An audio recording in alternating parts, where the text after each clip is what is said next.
If I could have a little bit of quiet. Can you hear me okay in the back of the room? Great. For starters, I'd just like to welcome everybody for coming out tonight. We know Greg is going to put on a terrific program for you guys for the Historical Society. And this is actually our annual meeting too, but we're going to keep that very short because we know what you guys are really interested in. So again, welcome. Greg's program is on Union Hill, New Prague, and the Nonpartisan League. And I've been telling people that I've got Czech on one side and German on the other, and so I've got a battle going on in my head constantly, but just kidding. As far as the Historical Society board, we've been very busy doing some reorganizing in the library. We're going to be able to hang a lot more old pictures on the wall going back towards the Tucholsky room at the library. And if you haven't been to the Tucholsky room, definitely do that because it's really an interesting thing that their family put together. You know, we've finally been able to kind of get back on track. You know, COVID affected everything, and it still does. You know, you hear something every day that a business is closing down or a restaurant or whatever. So it is really sad, you know, what's happened with COVID and obviously the loss of life and all those things. But just to mention a few things, we've been able to have a program on the history of St. Thomas that was done out at St. Thomas. We've had a program on one-room schoolhouse, New Prague Times. We've had an exhibit at the library. We've had the Vollmer vet history exhibit at the library. Currently, we have some things on the train wrecks that took place back around 1906. And actually, our next program will be here in May, and that's going to involve the Gopher State Museum in conjunction with the Historical Society, and that should be a pretty interesting program also. Right now, the board is busy kind of updating some of our bylaws. We're going to be doing some administration changes, and I'm happy to announce the person that's standing behind here, Kristen Schroers. Kristen's going to be our new vice president, or excuse me, she is our vice president. She's going to be taking over and she'll be our new president. And to be honest with you, I've been kind of backing off for a few months and just kind of letting Kristen, and she's just done a great job. Couldn't be prouder of her. And even the board in general, I just think we have a great board of directors. I'm on some different boards, and you know, I would place this board, you know, above any of the other boards that I'm on. So we'll be making some administrative changes there. Kristen will be our new president. Marcia, pretty gal in the back corner there, she's going to move into the vice president position. And then senior moment. Liza, sorry. Liza is going to be taking over the secretary position. So, see if there's anything else I had here. We will be having the cabin open for the Run New Prague event on May 4th.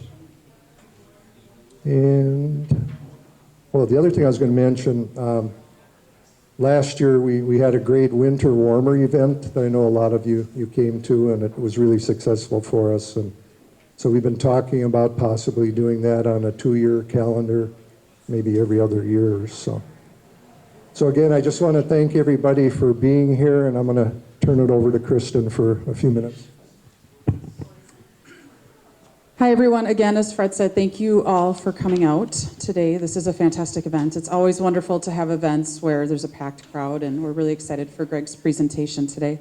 One thing I wanted to mention, the reason we're able to do these events and we're able to continue our mission of collecting, preserving, and sharing the history of our communities is through the patronage of so many wonderful people in our community that support our group. So we're a nonprofit group, so everything that we do that includes any preservation work or advertisements and things like that, those dollars come from patrons like you. So If you feel that's something you'd like to do, over at our greeters table there, we've got Marcia and Donna. There is membership forms there that you can fill out, that if you'd like to pay cash or check. And they're also on the tables, you probably noticed there is, we've got business cards there. There's more up at the greeters table, and that's got our website on there. You can go to our website, and at the top there's a tab that says support, and you can go ahead and log in there and become a patron that way as well. So we thank you in advance for any patronage that you offer for us.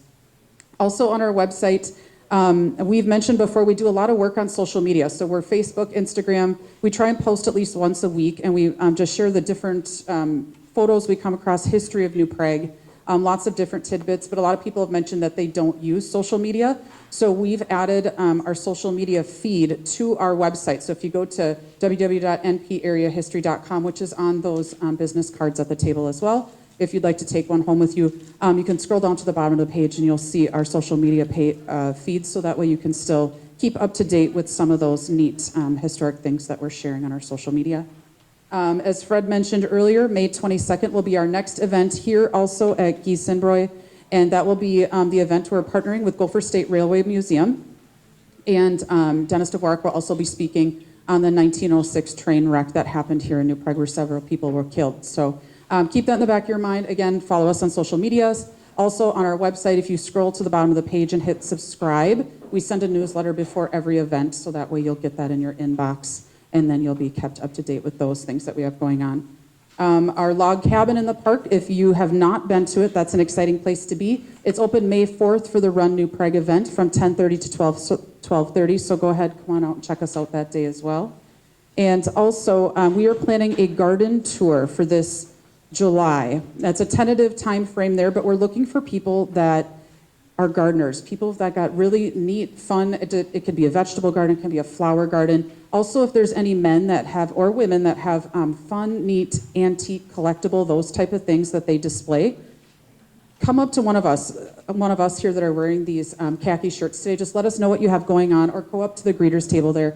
We'd love to include you in that tour and in that planning when we bring that out in July. So without further ado, we're going to get Greg up here for the main event. Thank you, everyone.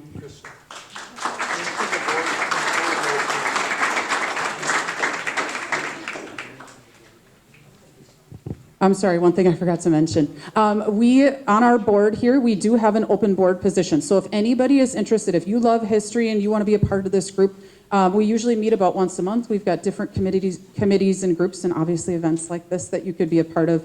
If you're interested, you can chat with any one of the ladies up at the greeters table there, or find any one of us in these khaki shirts. We'd love to chat with you about what we're doing. So thank you.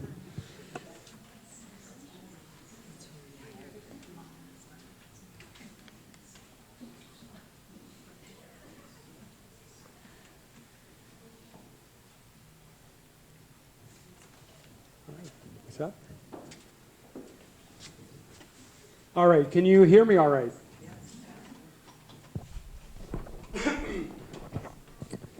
Well, I'd like to thank you all for coming tonight. This is a topic that's really, it's one of those that just was asking to be uncovered. There's so much of history that's waiting to be uncovered by people who are willing to dig in and go after it. And so I've done a little bit of that. I don't claim to be the definitive expert on this. I have a lot more questions than I do answers after having researched as much as I have, or as little as I have, whatever amount that is. So hopefully I'll be able to answer a lot of questions you have, but I'm sure I'm going to leave you with a lot of questions as well. And some of those I may know the answer to, others, either A, there might be somebody in the audience that can answer some of those, or B, turn it into your research project and come back and present, because I'd love to hear what you find. So I'd like to thank Giesenbrow for hosting this event, the Historical Society for the opportunity to speak, Kelsey Becker for asking me, and my wife Tammy for serving as my audience. She has to preview all of these things I do, and I know it can be pretty boring probably after a while. It's like, okay, just get this over with and let's get through.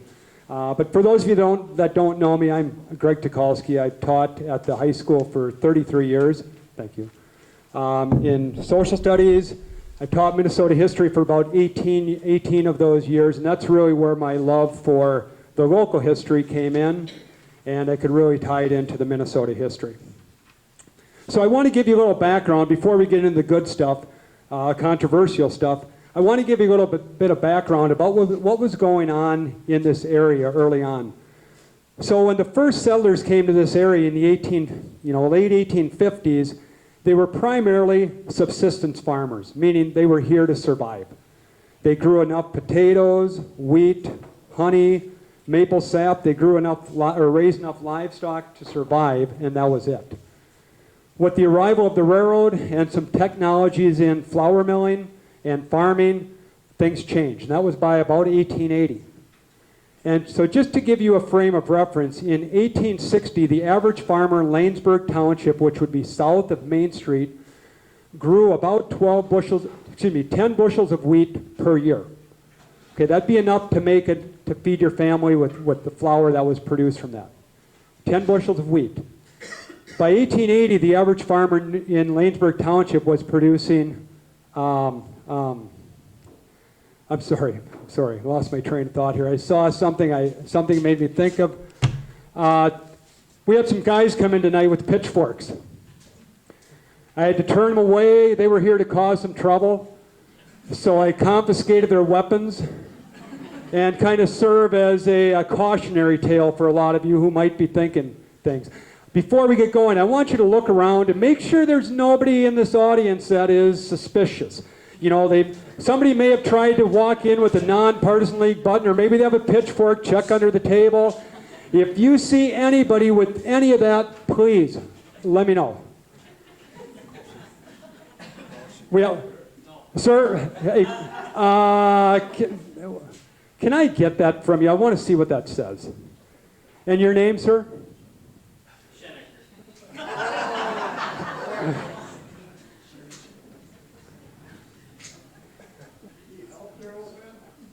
This is going to be over half of the presentation right here. No, don't. That's a quality shirt. We got it? Thanks. Proud member of the Nonpartisan League. How dare he walk into this meeting with a button that says proud member. Larry, I don't know what to do with you. I know if it were 1918 what we would do. But I'm going to take it easy on you because I know you skipped a smelt feed to come to this. So you're off the hook. All right, so back to the farming. By 1880, the average farmer in Lanesburg Township was growing 300 bushels of wheat. And it's not that their family was now consuming 290 more bushels of wheat per year. It's that they were becoming cash crop farmers. And wheat was a lottery ticket. If you could grow wheat, that was how you were going to make it. That's how you were going to do well. And so the railroad arrived 1877, and that's going to change everything in New Prague. And with cash crop farming came the opportunity to make a lot of money. But it also put you in a position where you had to transact with railroads, grain elevators, flour mills, and banks. And so while these industries were critical to the success of your farm, you were also the victim of some of their cutthroat tactics. So the Nonpartisan League, that's where a lot of these farmers' organizations are going to fit in. And I want to just review a couple of these. Whoop, I don't want to read my emails.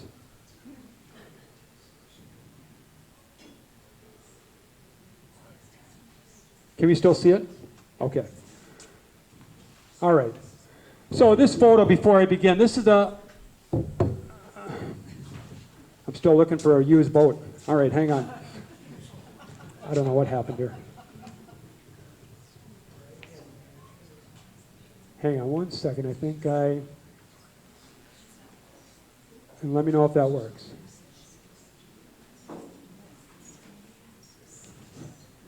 No photo.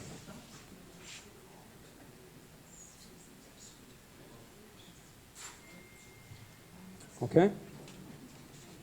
Give me just a moment. That was odd.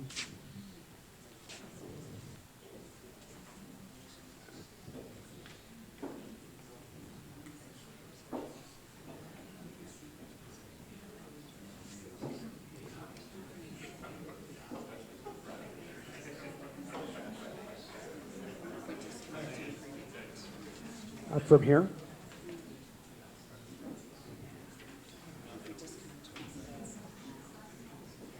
From the, oh, just start it up, turn it off, turn it on, or? Whoop. I mean, I can present without this, but I'd rather not.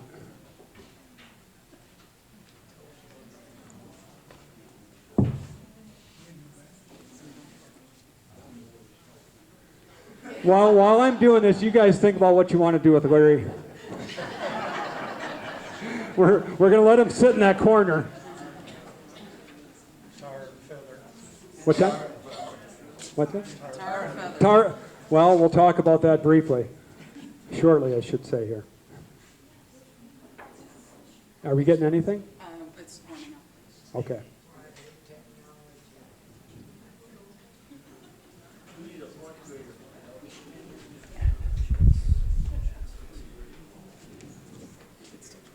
Kristen, do you want to try and... Well, we've got this. Okay. I'll try and cast it, see if it works. Okay. I think we're good. We're good. We're good. All right. I think it was Larry, the curse of Larry. All right. Okay. So, guys, the farmers were having problems with railroads, banks, etc. Some of the issues that they had. Now I have to... Okay. I think I know what's wrong here. Okay. Chris, would you mind just going through quick? All right. First, they had to deal with the monopolies of the railroads, grain elevators, flour mills. So oftentimes, a community would be served by one railroad, and the farmer was a victim whatever rate that railroad charged. And those freight costs would eat directly into the cost that they were going to get for their wheat. So if you were served by one railroad, there was no competition. So farmers were going to take on the railroads. Grain elevators. Oftentimes, the grain elevators in one community might be owned by one company. And so they would all be owned by, let's say, the Cargill company or the Peavy company. And there was no competition. You could go to a neighboring town, but that neighboring town their elevators might be owned by the same company. And the flour mills oftentimes own the grain elevators. So the farmers really couldn't escape the monopolies of the railroads, grain elevators, flour mills. Right click, or left click, sorry. Oh boy, hang on. We're going to have to do that again. Is it on? Oh, just click it. Yep, it's on. Okay. So is actually the plan, we're waiting for the sun to get a little bit... I might just try. Yeah, right. The weighing and grading practices. So if a farmer went in, his wheat was going to be graded number 1, or it was going to be graded number 4, or anything in between. If it was graded number 1, you'd get a better price. If it was graded 2, 3, or 4, the price would go down. Well, if the grain elevator operator graded it as a number 4, the farmer had absolutely no recourse against the elevator operator. And I know as a kid, as a young man, when we would go take our grain to certain elevators, my dad would avoid certain elevators because they would dock the grain too much. And so he found an elevator they know that was much more lenient or much more fair with the farmer. Well, there was no state oversight. There was no government oversight. So you had nobody to complain to. You were just going to be a victim of the grain elevator. Okay, today they have a state inspector. Years ago I was at Savage delivering grain, walked down to the river. I talked to an individual who was loading barges there. We struck up a conversation and I just asked him who he was, we were kicking tires a little bit. And he said he was a state inspector because whoever buys this in New Orleans wants to know that when it got on the barge in Savage, that it was grade A yellow corn. If it gets to New Orleans, anything but grade A yellow corn, something happened on the barge. And the barge company's to blame. So that third-party inspector That didn't exist before, at this time. Bank foreclosures. One bad crop could destroy a farmer, and the banks weren't very lenient. In the 30s, they extended a mortgage moratorium where they allowed the farmers extra time to pay off their loan. But early on, it was pretty cutthroat, and they would just cut the farmer off at the knees, foreclose on the property. So the farmers began to organize. They organized into pressure groups. So a pressure group is not a political party, but it's a lobby group. The Grange was actually developed in Elk River, Minnesota. It developed as a social organization where they just wanted farmers to gather together their families to fight off isolation. But like any group, whether it's teachers, welders, farmers, when you get people together in the same occupation, they begin to realize they all have the same complaints. And the complaint that the Grange took on was the railroads. So they organized a set of lawsuits and took the railroads to court. The U.S. Supreme Court said that states have the right to set a maximum rate on freight. Okay, that was a victory for the farmers. Eventually, a political party is going to take shape, the Populist Party. The Populist Party wanted free silver. In other words, they wanted our money to be backed by gold and silver. That's going to put more money in circulation. It's going to create inflation. Farmers wanted inflation because it would inflate the price of their crop. They didn't have to go to town to buy too much. They pretty much had everything they needed. So inflation for them wasn't as big of a deal because they wanted higher wheat prices. Eventually that was absorbed by the Democratic Party. And then there was this alternative approach. And I have CHS, Senex Harvest States, and Land O'Lakes as two examples. This was another way farmers were going to win the battle. They were going to create their own co-ops. And the American Society of Equity, keep that name in mind, was an organization that had a New Prague chapter. And this was tolerable. New Prague residents were okay with the American Society of Equity. They weren't okay with the Nonpartisan League, which we'll be talking about shortly. Any questions? Is this making sense? Any questions? Okay.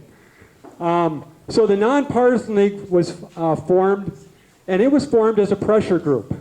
And I was talking to somebody, they were nonpartisan because they weren't part of a particular party. If I could get the Democratic Party and the Republican Party to both buy into my ideas, I no longer care who wins an election. And that was their approach. They wanted both Democrats and Republicans to buy into their program, and then they were going to win elections. Okay, they didn't care which party won. So this was founded by A.C. Townley in North Dakota. Townley was the flax king of North Dakota. He grew about 8,000 acres of flax. And an early snowstorm in 1912 destroyed his crop. But he was convinced that if farmers would get a fair price, even in a bad year, you could weather the storm. He was blaming the problem on the fluctuating markets. He was asking for more of a steady market. So after he went bankrupt, he was determined to destroy the powers that ruined him. I'm going to show a brief visual treat here. I call that in my classroom so the kids get excited about what I'm doing. It's a video. Now, in this scene, this is a movie, 1979. It's titled Northern Lights. It's all about the Nonpartisan League. And the Nonpartisan League became very big in North Dakota. It was easy for it to become big in North Dakota because North Dakota wasn't a very diverse economy. After they won in North Dakota, they wanted to go into Minnesota. That was more difficult. Minnesota was much more of a diverse economy. Okay, so in North Dakota, they took over the legislature, the governorship, etc. But in this scene, a man's going to the elevator, and you can see what I was talking about, how he's going to get a poor deal by the elevator operator. Our volume wasn't that great on this, so we'll see how that goes.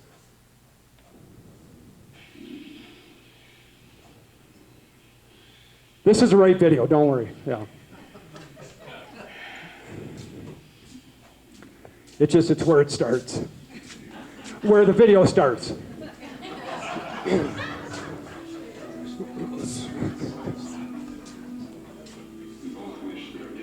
Okay.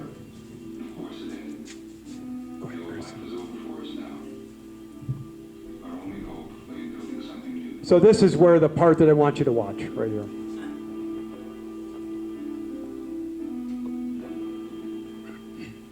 February 15th, 1916.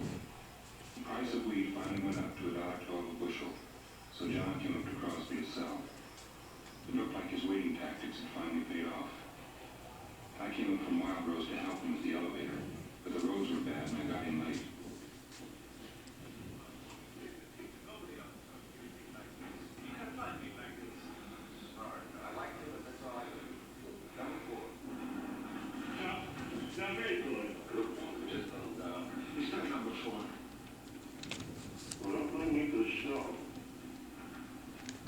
But there's no damage. Look at yourself. Oh, I know it. It's crushed in the snow. Look, John, I'm a businessman. I have to sell this stuff in Minneapolis. I've got to buy from you. Oh, very good. This is going to ruin me.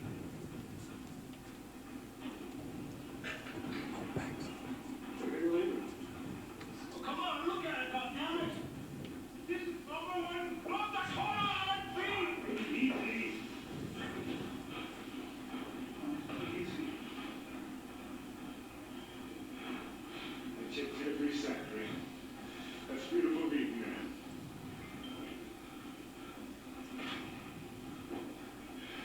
Here's our booster. Okay, so you can see in this scene how this farmer, didn't believe he got a fair deal. The elevator operator told him, you threshed your wheat in the snow. Don't blame me for that. So I'm going to give you number 4. And the elevator operator says, I have to sell this in Minneapolis. So that's the best I can do because Minneapolis is going to downgrade it. So the Nonpartisan League was really after big business. Okay, so their platform is state ownership of banks, elevators, and flour mills. Still to this day, North Dakota is the only state in the country that has a state-run bank, the Bank of North Dakota. That goes back to the days of the Nonpartisan League.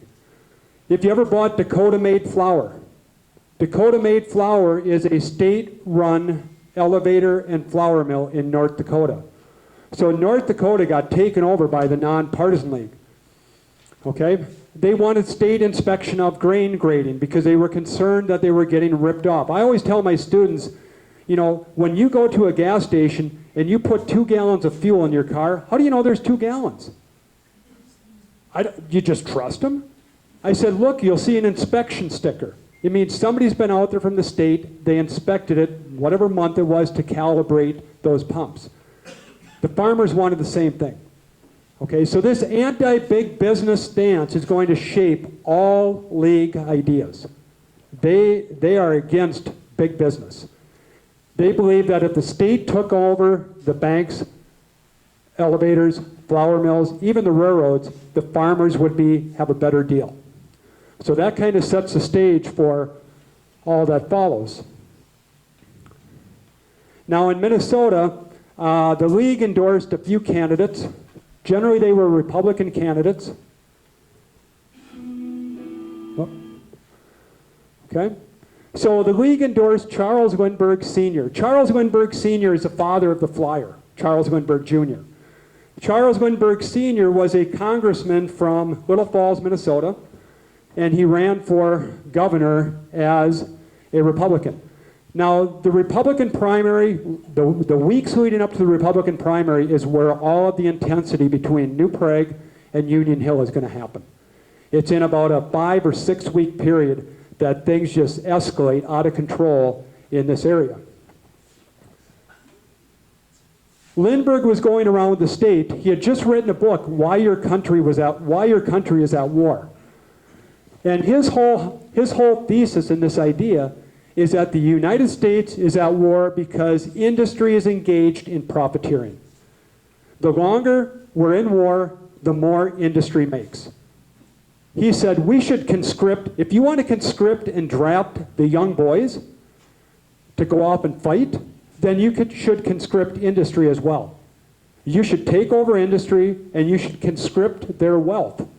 Because if you want young American boys to go off and risk their lives, well then some of these wealthy people who will benefit, their wealth should be conscripted as well, and we'll see if they're still willing to go off to war. So he wasn't anti-war per se. He was anti-war as the United States was doing it. Didn't matter. Big business in Minneapolis was very powerful. Minneapolis was an open shop town. It was controlled by the big industry, and they fought unions with tooth and nail. They fought, and they kept unions out of the city until the 1935 Wagner Act. Big business urged the legislature to create the Commission of Public Safety. The Commission of Public Safety was an organization that was created to direct the war effort. They wanted to make sure that all people in Minnesota were on the same page for this war effort. And they had some really interesting targets.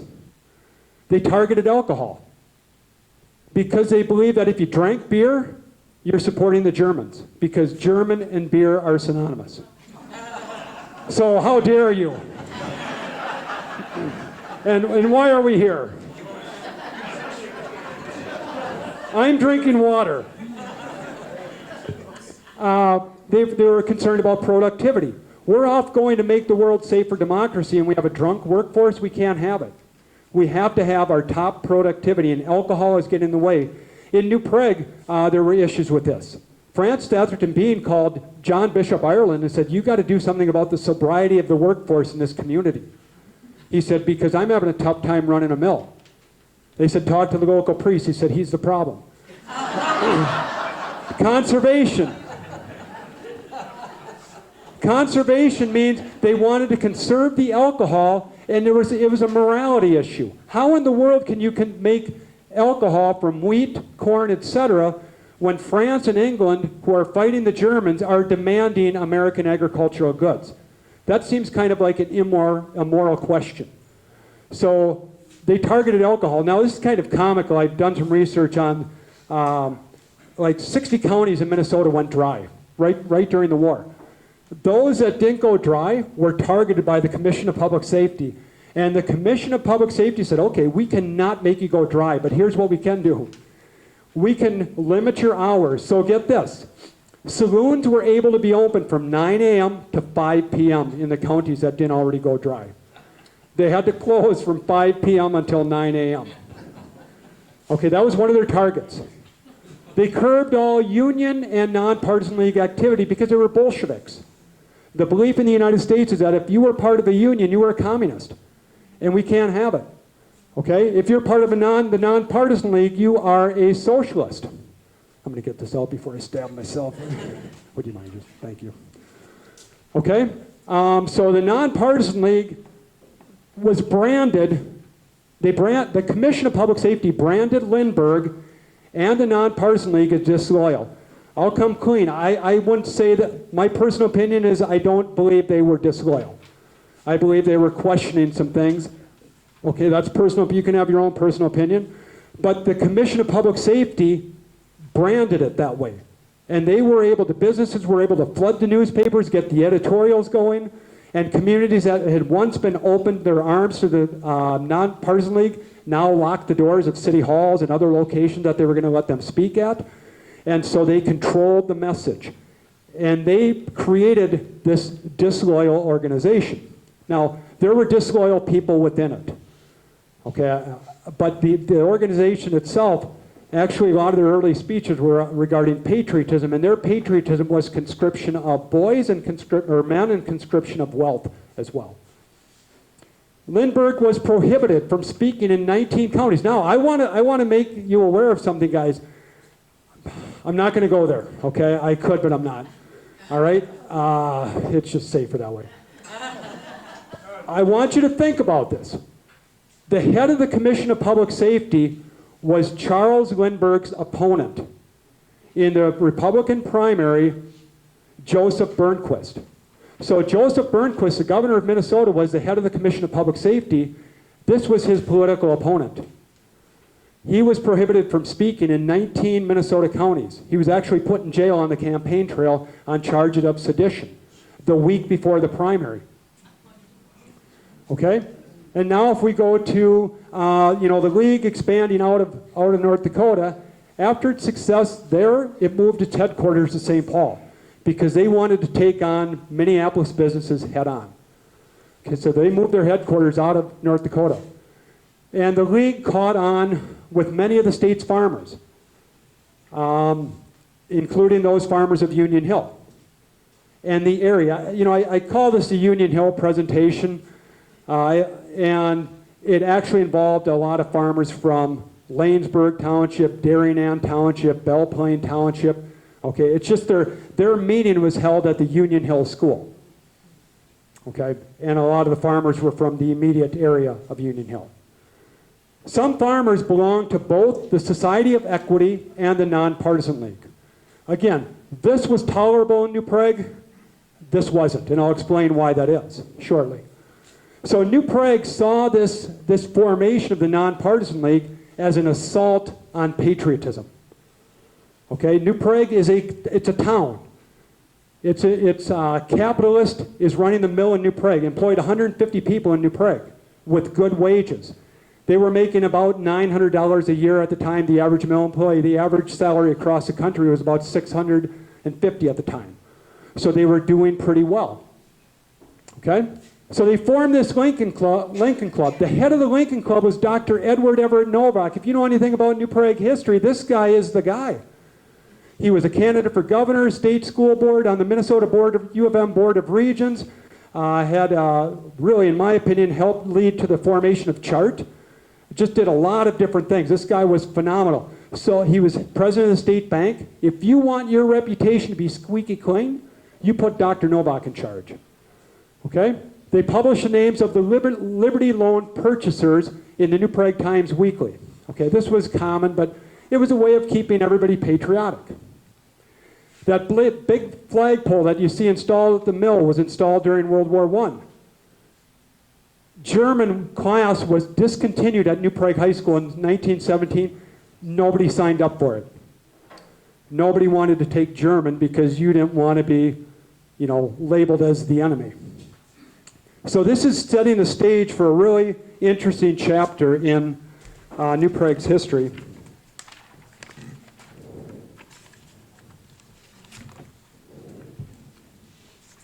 Okay, so some of the reasons for the disagreements here. First, New Prague was Bohemian. Check. In the 1910 census, 70% of New Prague residents were either born in Bohemia or had parents born in Bohemia. Okay, they favored the U.S. entry into the war. Why? Because the Czechs were part of the Austrian-Hungarian Empire, and they were not treated well in the Austrian-Hungarian Empire, so they wanted out. So they favored the United States going to war because the U.S. was going to be going to war against Austria-Hungary. Union Hill, German, opposed to the war largely because a lot of them would be going off to fight with other Germans or against other Germans. Okay, and Minnesota still is a very German state. Another reason, economic systems. Many men in New Prague were employed by the mill. The Bean family had treated them well. As I mentioned earlier, the salary they were making. Did you hear my cough all right? Okay, good. I want to make sure. You know, and he was a capitalist. The Nonpartisan League was promoting state ownership of the very sort of industry that was paying the bills in New Prague. Okay, so they wanted nothing to do with state ownership. Nonpartisan League did. All right. So this is, the tension's going to rise here as the June 17th primary approaches. So tempers flare. So this is where the ugly chapter in the history between these two communities begins. Saturday, May 25th, Sunday, May 26th, back-to-back showdowns.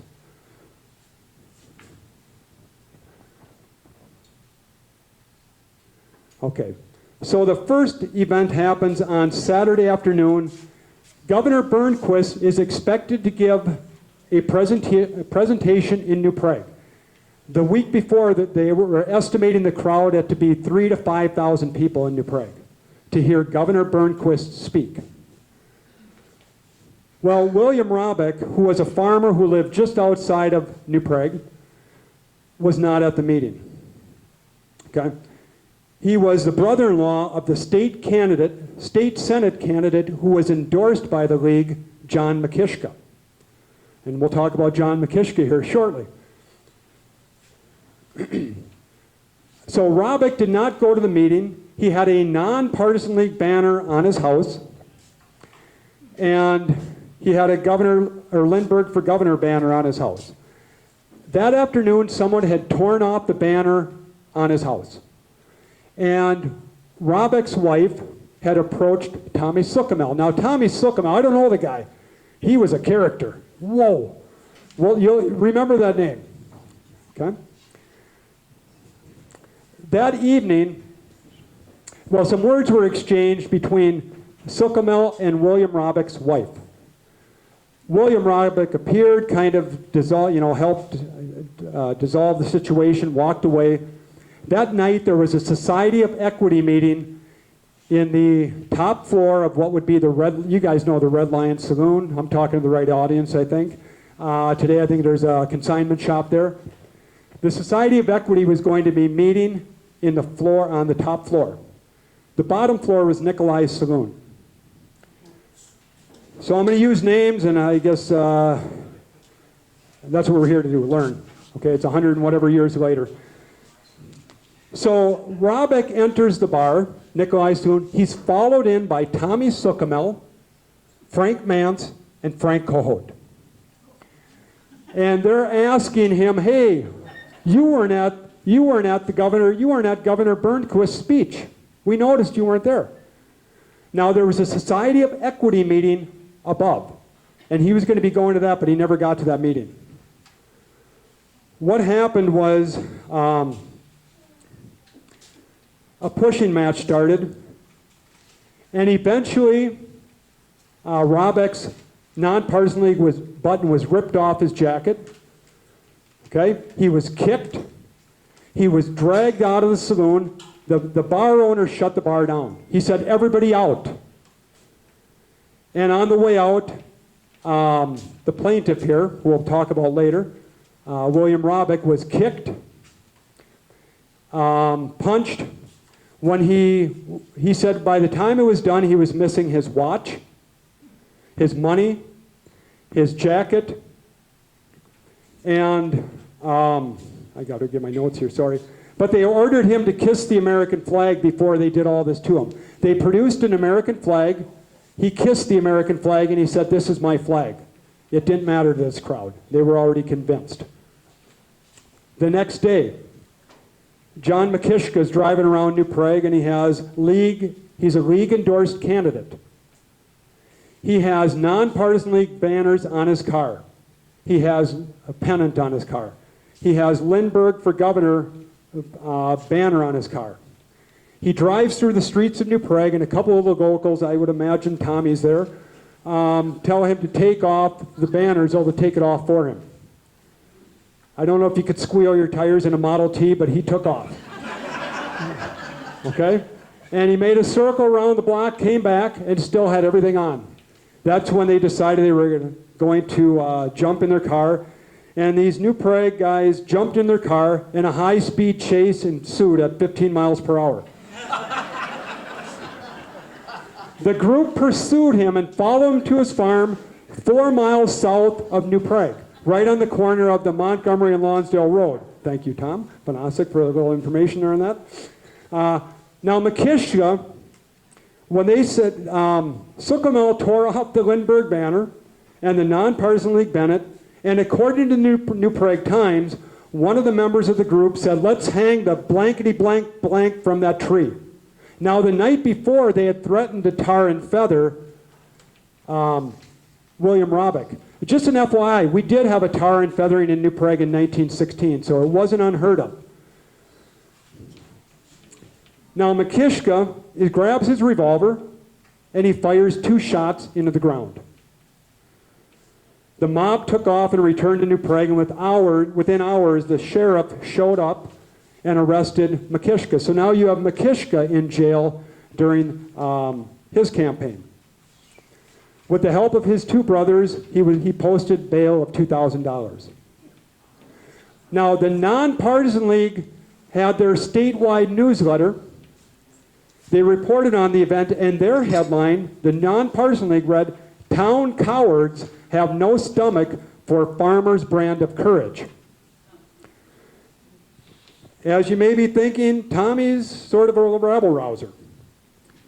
He organized a group of New Prague men, and they drove around Union Hill, and they began painting the barns and the outbuildings of Union Hill people who were suspected to belong to the Nonpartisan League yellow. Now, why yellow? Because some of them were being encouraged to resist the draft. Okay, so they painted this yellow. Charles Lindbergh was going to be speaking in Jordan. He wasn't allowed in New Prague. I ran across this in an interview with some mill employees from 1918. Just a reminder, the Bean family owned the mill in New Prague. So a group of guys were going to go heckle Charles Lindbergh in Jordan, New Prague guys. And when one of them said, "Hey, we're all going to head over to Jordan to heckle Lindbergh, do you want to go with us?" One of the individuals, I don't remember who it was, he said, "I can't, I have my shift at the mill." They said, "Forget about it. Frank Bean is driving the car."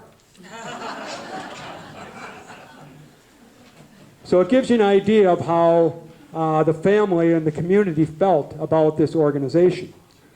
So it was after this, there's a shot of Main Street, New Prague, about 1910. Thank you to the Historical Society, some photos here. That one is not New Prague, that's just a good-looking high-speed chase. All right.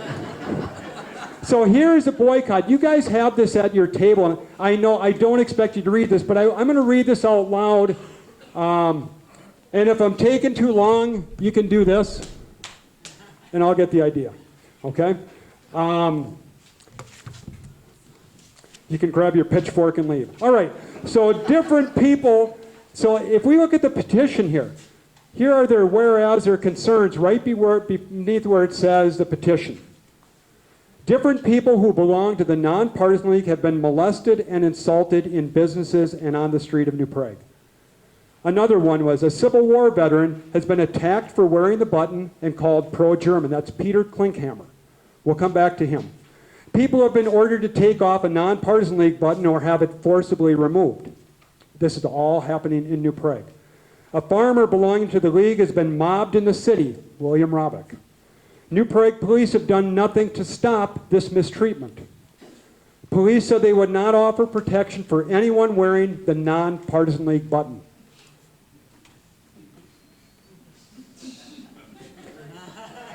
New Prague Times, in its editorial column, said it understood that the Nonpartisan League buttons will not be worn in New Prague, and no Lindbergh banners would mar the loyalty of the city. Therefore, we will discontinue business in New Prague, and 124 farmers. On the backside, you can turn over that, and I have a list of the names.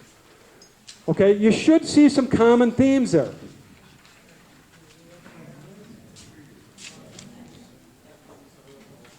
And I ask, when I teach this in class, I ask my students to identify 2 or 3 names that they see repeatedly. Okay, and we don't have to do that here. Okay, but what's true about the ethnicity of all of them? The vast majority are German. Okay, so it was farmers from Union Hill and maybe, Belle Plaine Township, Darien Township, maybe into Lanesburg Township.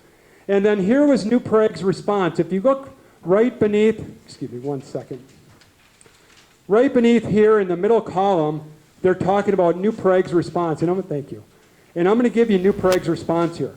The Civil War veteran that you mentioned has not financially supported the war effort. The Civil War veteran made pro-German remarks, and I want you to look at the top of this right under where it says notified to act. You can't read it again, it's pretty small print, but here's what this Civil War veteran said, this from Union Hill. Damn the sons of, I can't even say it, Yankees. They say the Germans are brutes. The United States is only bluffing. Germany is the most educated nation in the world, and I have a warm spot in my heart for Germany. Every man who joins the United States Army is a son of a... All Yankees are sons of... Now, the New Prague Times left the words out because they are too vile to print, is what it wrote. Okay, so I'm reading exactly as they had it. They didn't say the words that I didn't say, because they said the words were too vile.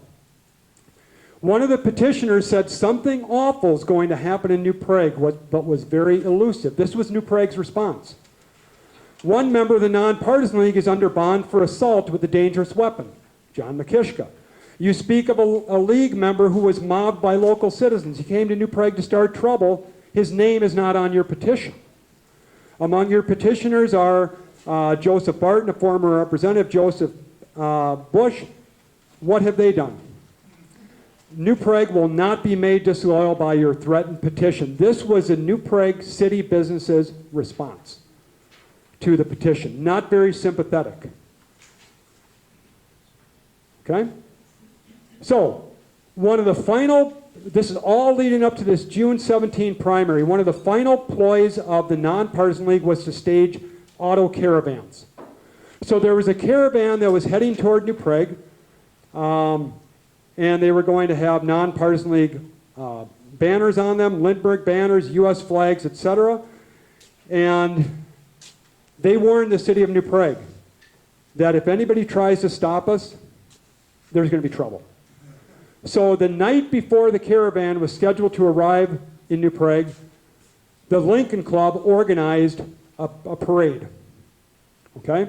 They played patriotic music, the Bohemian Brass band played, they displayed the patriotism of New Prague residents. The next day, 0 hour.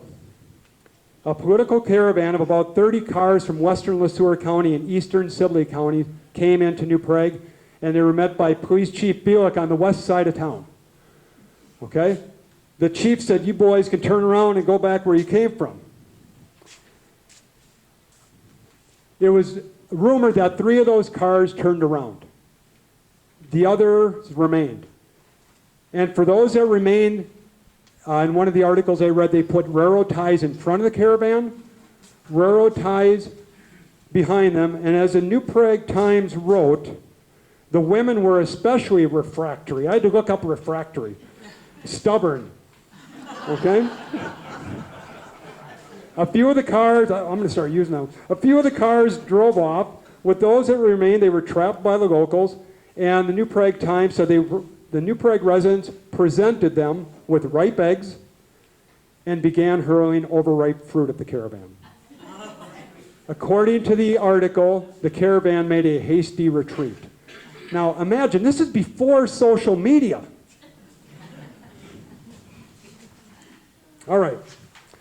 So with the Republican primary results, or Republican primary coming up, in New Prague, this gives you a strong idea of how New Prague felt. Lindbergh was defeated by Burnquist 314-5. Mikishka received 4 of the 127 votes in New Prague's 2nd ward. He lost in the district, finished 3rd overall in the election. Statewide, Burnquist won 200,000 to 150,000. And Burnquist then went on to win the general election. This really is going to, it's going to tame down after this. But there was an aftermath of this, and I want to talk about the aftermath. Peter Klinkhammer was arrested for obstruction of enlistment, which could have a penalty of up to 20 years in prison. Here's a research project. I don't know how that one ended. Okay, I tried doing some research, could not find it. Some farmers withdrew their name from the petition. I think it was in July 4th, New Prague Times, there were 4 farmers who said they said we were bamboozled. We went to the meeting at the Union Hill School, and when we got there, we thought it was all about the Society of Equity. And then all of a sudden they start talking about boycotting New Prague, and we had no idea this was coming. And so their names were published in the New Prague Times. They wanted to clear their names in the community. They said we were misled by the organizers of this nonpartisan meeting in Union Hill. The Mikishka trial. His trial went to court, and he claimed self-defense at his trial. The jury was split 6-6. The judge declared a mistrial. The Robeck case reaches all the way to the Minnesota Supreme Court. Here's what happened. The three defendants, who I had mentioned earlier, were all ordered to pay the plaintiff, William Robeck. The court sided with William Robeck. The defendants were all ordered to pay him $1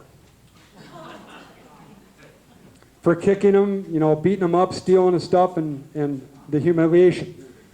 Reached all the way to the Minnesota Supreme Court. The Supreme Court said that the punishment was so inadequate that we're going to send it back to trial. I met, about a week ago, I was talking to an attorney, and I asked him how to access this information, and he said, good luck. And I called the county a couple months ago. They said the records of those court cases generally are not here. And so I don't know what happened in the new trial. Another research project. Okay? I got to state a couple of examples. Here's the Supreme Court docket. So here's one of the arguments. A doctor testified that Robeck wasn't able to work for 10 days. So he should be entitled to more. The attorney for the defendant said the rules of law should have been suspended during the war, and Tommy Suchamel should be allowed to make a football of the plaintiff.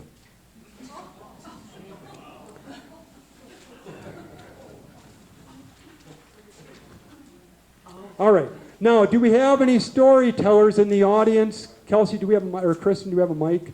If anybody does want to, if we can pass it around. Yep. I'm going to start, guys, because the aftermath here was there was this uneasy relationship between New Prague and Union Hill. I want you to raise your hand if you are sitting by somebody from either New Prague or Union, one of the opposing towns right now. Or do we have a Union Hill section here? Oh, sure, backed by the Union Hill band's bass drum. All right. So before anybody takes a mic, I'll start with one. A few years ago, I was teaching a Minnesota history class, and I had a pair in my room, and she talked to me after class, and she said, you were talking about this stuff in class, Greg, and my husband's grandfather, who was alive during World War I, was from Union Hill, signed the petition. He said he would not come into New Prague to get his beard trimmed with a bare razor because he was afraid they were going to slit his throat. And that's the truth. I could go with some others, but if there are people I'd love to hear, I know we have some people who could share some stories that they have heard from great-grandparents. I mean, that's one of our missions here, is to get more history out and understanding. So if anybody would have that, we'd love to hear from you. Just raise your hand. My grandfather was Jake Pitt. He said they went to Belle Plaine to do their business. Union Hill. So I'm from Union Hill. My grandfather was Jake Pint, and he said during that time they went to Belle Plaine to do their business.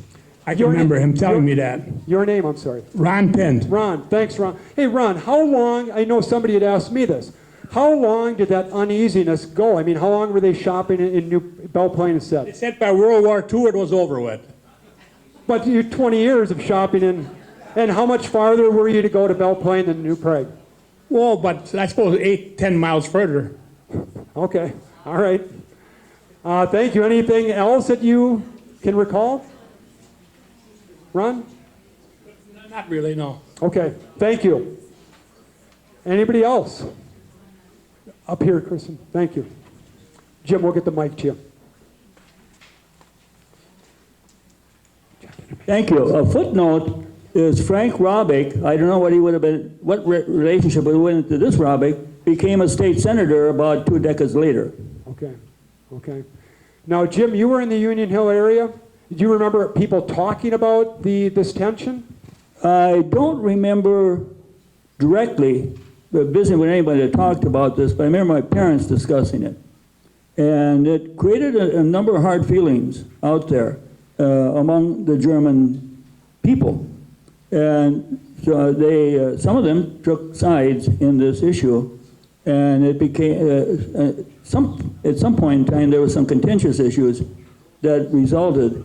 But like Ron said, at the end of the Second World War, it ended. It was still there were still strong feelings at the beginning of the Second World War because some of the Germans felt betrayed and actually sent money back to Germany to support the German war effort. Between the two wars, or? Between the two wars and at the beginning of the Second World War. Okay, thank you. Anybody else who could share any part of this where you can give a little more depth to what I had?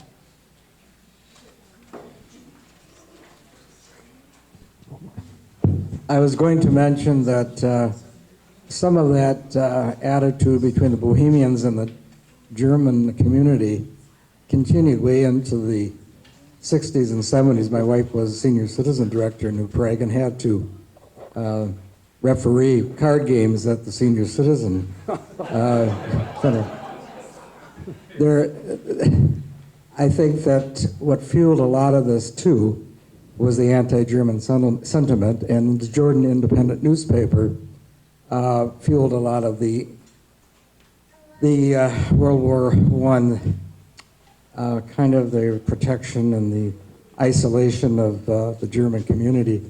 Gail Anderson's 2-volume book on the history of Jordan refers to this, and if you read the excerpts prior to World War I, everything in that newspaper was the fatherland and celebrating the German, the fatherland and the German, Germany.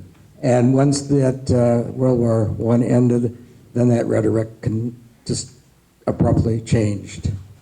But what I find interesting is that in North Dakota, which is also has a large Norwegian population in the eastern portion, and also many of the Bohemian families, many Bohemian families moved to North Dakota. And I know this from the postcards that my wife's grandfather was sent in that first part of the 1900s. So it's just kind of a continuation of the animosity that occurred, ethnic animosity. Well, and what's interesting, Dennis, you brought something up. When the World War I broke out, in Europe, the United States was an isolationist nation. We wanted to stay out of it. We were neutral. So at that point, the Nonpartisan League was right in line with Woodrow Wilson. And then, of course, there were some events that had happened, and the United States now changed its opinion, so the Nonpartisan League fell out of sync with what the U.S. was doing. But up until 1917, the United States took an official stance of neutrality. So the Nonpartisan League was officially, with them. But then when the United States joined, of course, Nonpartisan League kept its stance because they were still against big business. Thank you. Any other individuals? I have a couple of more items I wanted to share. Open mic. If anybody else? Oh, go ahead, Bob. Charles Lindbergh, who was the son of the Lindbergh that ran for governor, was infamous for wanting the U.S. to stay out of World War II against Germany. So that position of the Lindberghs continued from one generation to another. Yeah. In fact, he was probably even more adamant than his old man was. Well, I think he accepted a medal from Adolf Hitler, Charles Lindbergh Jr. Charles Lindbergh Jr. accepted a medal from Adolf Hitler. Yeah. Anybody else? Oh, we have Shirley back there.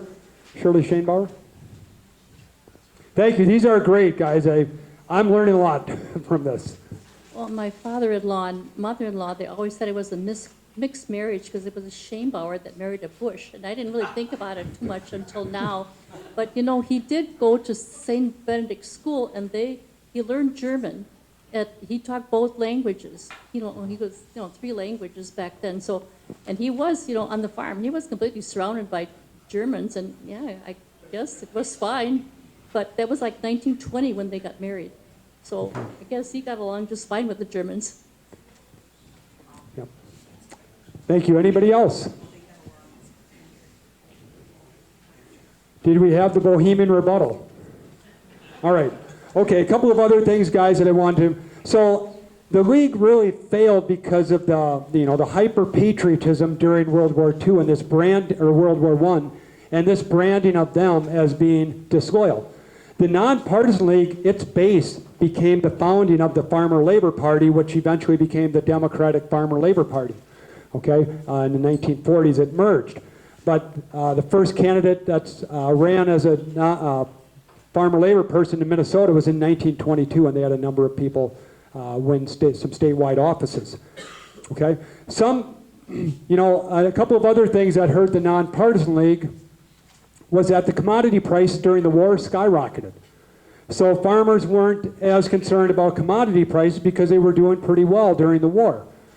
And then some historians believe that had World War I not interrupted the movement, that the Nonpartisan League would have become a serious national party. Okay. Now, in 1910, 70% of New Prague's population was Bohemian. Very few, I think it was 2% was German. Yeah, only 2% had been born in Germany. Since then, New Prague has become more accepting of Germans, I think. And today, more people in New Prague claim German ancestry than those who claim Czech ancestry. And here we are sitting in a German establishment on the east side of town. This would have never happened in 1918. They would have never made it to this part of town. Thank you, and I'll take any questions you guys have.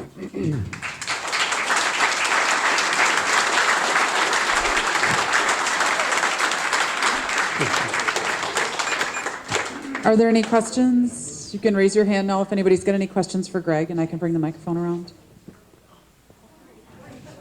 Okay, if not, Greg, oh, I'm sorry.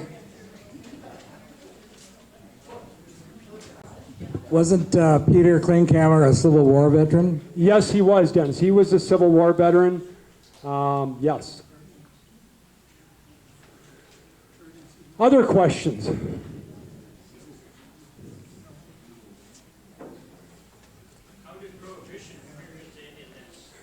Well, it's a good question, Ron. The only thing... Oh. Just wondering how prohibition figured into any of these arguments and things. Well, here's what I will say. The progressive movement, which was going on, and it was basically taking America from big business and putting it back into the hands of the individual people. So here's where I'll get to your question. So the progressive movement, it was all about making government more democratic. So we now had popular election from a senator. That was one of the wins of the progressive movement, because they felt it was big business controlled government. We're going to give it back to the common man by allowing them to vote for their senators. Before that, the House of Representatives voted for them. They had these park movements where they were trying to clean up America and make living better. So Memorial Park, I think, is part of that whole progressive movement, where we're going to make the land a better place for all people. So if you don't have the resources that the wealthy do, well, we're going to have a common resource for you. With alcohol, I think alcohol, a lot of those progressive movements, in my opinion, were done away with by the war. One of the progressive issues that was really helped by the war was prohibition, because of those issues I talked about, the productivity, the pro-German of drinking beer, using grain to make alcohol and not for foodstuffs. So Minnesota never voted for we voted for statewide prohibition after it had already been ratified. Okay, we're kind of that way on a lot of alcohol laws. Minnesota, this is an interesting lesson in history or in government. The majority of Minnesotans voted for prohibition in 1918, statewide prohibition, but it failed because if you don't vote, it's a no. And so it would have won by like 600 votes, but it lost by 15,000 because 15,000 people didn't vote, and that's a no vote. One thing that happened in Minnesota, and it's kind of interesting if you want to hear more, maybe not, it's getting late, I know that, but they had I did a lot of research on county option. So what this law was is this is how they were going to make states go dry. They were going to start at the local level, and when enough cities went dry in a county, they would go to the county level. When enough counties went dry, they would go to the state level. When enough states went dry, they would go to the federal level. It didn't work very well because you had people up in Red Lake County, Minnesota. You had the North Dakotans driving in to their community. And in Red Lake Falls, population 3,000 people. In 1 year, they shipped in 120,000 gallons of hard liquor into that town. I don't think every man, woman, and child is drinking 40 gallons of booze. They were coming from all over these dry areas. Down in southwestern Minnesota in Pipestone County, there was a collection of houses called Trotsky. Trotsky was about the size of Vesely. There was one bar, they had 15 full-time bartenders. Because Iowa had gone dry, South Dakota had gone dry, the majority of Minnesota counties around there. So 60 counties went dry pretty quickly, and it depended upon where you lived. If you were in the Norwegian area of Red River Valley, went dry. Swedish area of the St. Croix Valley, went dry. New Prague, too many Germans, too many Czechs, too many Catholics. Okay, any Catholic that had 40%, any county with 40% or more Catholics was going to stay wet. Okay, and that's the truth of a lot of these counties. Each county had to be able to get 25% of the registered voters to go for a special election. They couldn't even find the voters in this county to do that. In the Norwegian counties, they found the voters in like a month. So I don't know if that answers the question. Okay, yeah, Dennis. During this time, the south side of Prague, the south side went dry, and the north side went wet. And so the population, we had a population explosion that following year in Scott County and the north side of New Prague. Interesting. All right, any other questions? Yeah. I might have a little quick story, a couple of quick ones. All right. A cousin of mine, and my dad's first cousin, but anyway, back in the day, the Schenekers had a farm just to the north of Union Hill. So at one point, Virgil Scheneker's dad got married, and my grandpa had to move out of the house because, you know, two's company, three's a crowd. But so he moved out, and then he moved to town. But another story is my grandmother, when she was married to my grandfather Henry, her brother was a county commissioner in Shakopee area, and he was bootlegging, and he got caught. Well, my grandfather Henry took the fall for him because Grandma's brother had a big family, and he was county commissioner. He didn't want to have all that trouble, you know. So he went 2 years to Leavenworth. And during that time,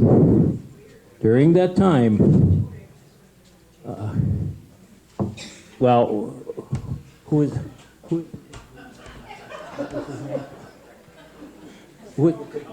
Oh yeah. So during that time, Al Capone sent guys to my grandma's house every week with food and stuff. This is what she told me. And she didn't like this, she didn't like what went on, but he took the fall for his brother-in-law anyway. So that's an interesting story. And Virgil, who continued to live on that farm out there, and he passed away a couple of months ago, and one of his sons are living on the farm now, but all through the years, Virgil would say, I'm still looking for that still. I know we buried it somewhere. So these are those Union Hill farmers, you know. And then all of a sudden, World War II ends, and lo and behold, my dad marries a Czech girl. And I don't know how it was, you know. I think it was already eased up a little bit by then. The Germans could marry So there was a lot of Germans that married Czech girls after World War II. Am I right? Yeah, I'm right. Kristen, I'm done. Larry will be presenting at next month's meeting, I understand.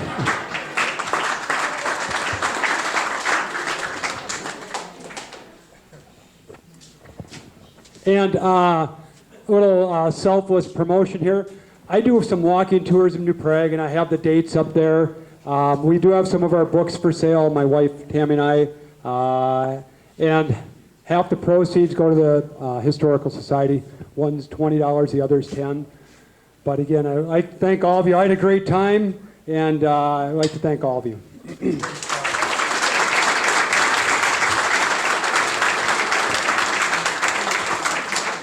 Really quick, I would just like to thank Greg so much for coming out and preparing this presentation. I know he worked really hard on it, and Tammy worked just as hard with him working on the presentation. Greg has two really wonderful books over at the table there. We also have our very own Tom Vanasik's book there, Letters to Home. Those are up there. We've got three lovely ladies from our group up there willing to chat with you about those if you'd like to purchase those. Also on the table, you'll see there's little pieces of paper, and I put a few writing utensils on there. Just if you could fill out just how you found out about our event, that helps us know where to put our dollars in advertisement for you. And then also if you have suggestions, comments, anything like that, that would be great. And yeah, thank you everybody for coming out. And most importantly, if you swing by the bar on your way out, thank the bartenders and thank them for their hospitality and having us here. They're always really great for us. Thank you, everyone.